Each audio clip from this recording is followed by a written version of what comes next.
таңертең келсем біздің анау дворник ағайымыз жаздық кроссовкамен қар тазалап жүр.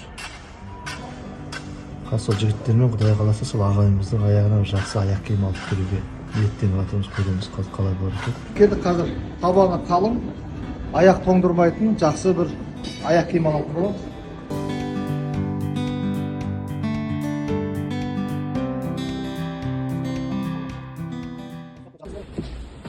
Кешегі суреттерім жаман болып қалыпты. Акиматтан сөз естіп отыр. Ойнап айтамын. Әкеңіз қолыңыз. Ұстаз боласыз. Рахмет. Жігіттер шақыршы келсін.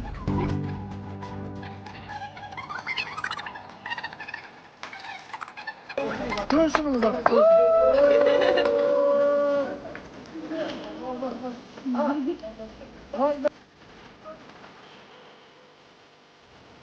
Таңертең сіздің аяғыңызда ғана нені көріп, аяқ киіміңізді көрген екен.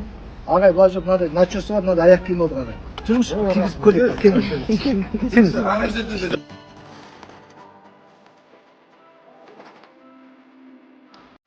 Әдемі екенде кимей қоймаңыз дегенде.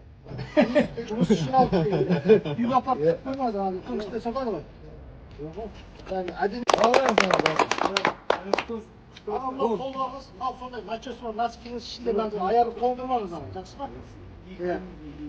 Егіліңіз екен, осы жігіттерді бақ. Аяқтың тозбаңыз, қолыңыз тозбаңыз. Жақсы. Жігіттер, рахмет. Алла разы болсын. Сізге де рахмет. Ағайдың жасын берсін.